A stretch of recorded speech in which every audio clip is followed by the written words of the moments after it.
बिस्मिल्लाहिर्रहमानिर्रहीम। D students, computer science का हम लोग दोबारा कंटिन्यू कर रहे हैं। 10th class chapter number 3 Urdu medium के मेरे स्टूडेंट्स के लिए कंट्रोल स्ट्रक्चर नाम है चैप्टर नंबर 3 का। आपको मैं इसका सारे शॉर्ट और लॉन्ग भी बता देता हूँ और ये भी बताता हूँ कि स्मार्ट सिलेबस में कौन से टॉपिक बोर्ड ने इंक्लूड किए हैं और कौन से टॉपिक बोर्ड ने एक्सक्लूड यानी कैंसिल कर दिए हैं। तो स्टार्ट करते हैं। चैप्टर नंबर 3 उर्दू मीडियम मेरे पास मौजूद है। कंट्रोल स्ट्रक्चर नाम है इस चैप्टर का। आपको मालूम है छोटा सा चैप्टर है लेकिन इंतहाई अहम चैप्टर है। अगर आप बोर्ड के पिछले 10 साल पेपर देखें तो तकरीबन हर साल एक लॉन्ग क्वेश्चन जो है वो चैप्टर नंबर 3 से आता है। आपको मैं स्कीम बताऊंगा बाद में जब पेपर्स करीब आएंगे। चैप्टर नंबर 1 और 2 में से एक लॉन्ग आता है, दोनों में से मिला के, यानी या 1 से आएगा या 2 से आएगा। एक लॉन्ग चैप्टर 3 से आएगा, एक लॉन्ग जो है वो चैप्टर 5 या चैप्टर 6 ग्राफिक्स में से आएगा। इसलिए चैप्टर 3 बड़ा ही ज़रूरी चैप्टर है। मेरे पास सिलेबस मौजूद है मगर वो सिलेबस सिर्फ इंग्लिश में है। मैं आपको सिर्फ दिखा दूं कि बोर्ड ने जो टॉपिक बताए थे वो कौन कौन से हैं। बोर्ड ने सिर्फ कहा हुआ है कि सिलेक्शन स्ट्रक्चर वाले टॉपिक्स करने हैं, लूप्स के टॉपिक करने हैं और पहला पेज करना है इंट्रोडक्शंस का। तो पहले पेज में शॉर्ट क्वेश्चन है। आपको बता दूं पहला शॉर्ट क्वेश्चन है कि कंट्रोल स्ट्रक्चर क्या होता है। तो ये 2 लाइनें यहाँ तक इस्तेमाल तक आएगा। फिर अगला शॉर्ट क्वेश्चन है तरतीब स्ट्रक्चर से क्या मुराद है, वो भी यहाँ से शुरू होगा। इस जहाँ से मैंने अंडरलाइन किए हुए यहाँ से शुरू होगा और एग्जीक्यूट किया जाता है यहाँ तक करना है। साथ इसका प्रोग्राम बनाने की ज़रूरत नहीं है आपको।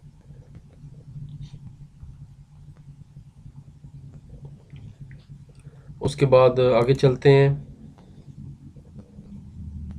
सॉरी, इसी पेज पे एक तीसरा बड़ा मशहूर शॉर्ट क्वेश्चन है कि डिफरेंस मालूम करें गैर मशरूत कंट्रोल और मशरूत कंट्रोल में। या तो दोनों का डिफरेंस आ जाएगा या फिर दोनों की डेफिनेशन आ जाएगी। तो डिफरेंस आ जाए तो दोनों बता देने हैं, डेफिनेशन आ जाए तब भी ये बात दोनों बता दें।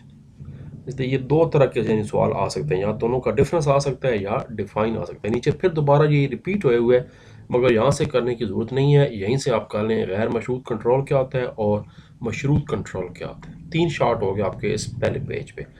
उसके बाद आगे कैंसिल है सारा। ये लॉन्ग क्वेश्चन गो टू भी कैंसिल है, ये नहीं आना, सिलेबस में नहीं शामिल। उसके प्रोग्राम भी सारा कैंसिल है। उसके बाद कंडीशनल ट्रांसफर कंट्रोल की डेफिनेशन यहाँ से मत करें, मैं पहले बता चुका हूँ, पहले पेज से करें। फिर इस अलावा ऑन गो टू एक लॉन्ग सवाल था बड़ा मशहूर, ये भी कैंसिल हो गया।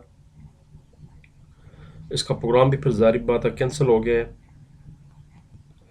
एक और तीसरा टॉपिक था बड़ा अहम, ऑन एरर गो टू, मगर ये भी बोर्ड ने कैंसिल कर दिया है। मेहरबानी है बड़ी बोर्ड वालों की जी। ये सारे तीनों टॉपिक कैंसिल थे, इनके प्रोग्राम्स फिर कैंसिल थे। और अब जो है ना बड़ा ही अहम टॉपिक शुरू हो गए हैं, स्टेटमेंट सिलेक्शन स्ट्रक्चर वाले। पहले आपने डेफिनेशन बतानी है, ये चौथा शॉर्ट बन गया कि सिलेक्शन स्ट्रक्चर क्या होता है। यहाँ से लेकर आपने यहाँ तक बताने हैं कि ये दोनों स्टेटमेंट इस्तेमाल होती हैं सिलेक्शन स्टेटमेंट। यहाँ तक 4 शॉर्ट हो गए।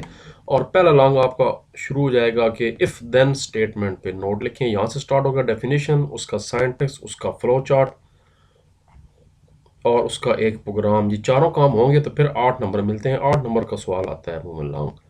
इसी तरह अगला सवाल है, अमूमन ये इकट्ठे भी आ जाते हैं और अलहदा भी आ जाते हैं कि इफ़ देन एल स्टेटमेंट पे नोट लिखें। इफ़ देन एल स्टेटमेंट में याद रखें यहाँ से डायरेक्ट शुरू नहीं करना, बल्कि पहला वाला पैराग्राफ ये वाला लिखना होगा। यहाँ से लेकर शक्ल में नज़र आता है, ये 3 बातें पहले लिखनी होंगी। उसके बाद आपने जिक्र करना है एल्स का, क्योंकि बुक वाले ने पहले 3 लाइनें यहाँ पर दोबारा नहीं लिखी जो कि लिखनी ज़रूरी है, क्योंकि ये इफ़ देन एल्स स्टेटमेंट है। यहाँ से एल्स शुरू हो रहा है तो इफ़ देन का जो ऊपर वाली 3 लाइनें वो आपने साथ करनी होगी।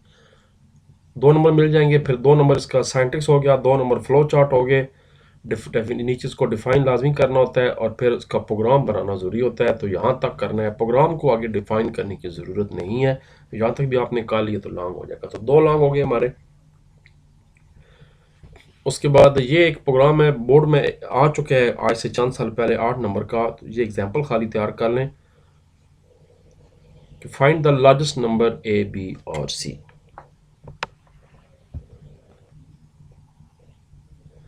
यहाँ से स्टार्ट होगा, आपकी उर्दू का पेज 54 पेज है और यहाँ पर ये एंड तक ख़त्म हो जाएगा।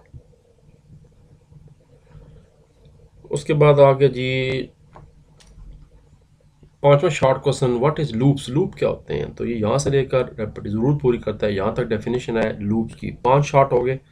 और उसके बाद तीसरा लॉन्ग है हमारा right note on for next loop. पहले डेफिनेशन आ गई, उसके बाद इसका सिंटैक्स, फिर आगे इसकी वजाहत आ गई और आखिर में प्रोग्राम आ गया। वही 4 टॉपिक आ गए तो 8 नंबर कवर हो जाते हैं।